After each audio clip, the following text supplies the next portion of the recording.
не само материјалните добра кои што ги одделуваме за нашите социјални институции, туку и во делот на образованието се обидуваме да едукативно и воспитно влијаеме врз нашите деца. Вие бевте во изминатиот период сведоци на многу мои средби по тематски единици кои што им се редовни во наставата, каде што се обидував да по-пластично и по-практично им ја доловам локалната самоуправа, надлежностите и сите оние проблеми кои што ги решава локалната самоуправа.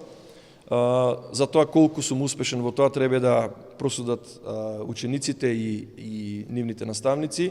Меѓутоа, секој збор кажан во тој правец, во правец на едукација и во правец на исправување на нашите генерации за идните предизвици, мислам дека е една позитивна работа, која што пак ќе кажам, не е нешто материјално, меѓутоа е многу корисно за нашите ученици.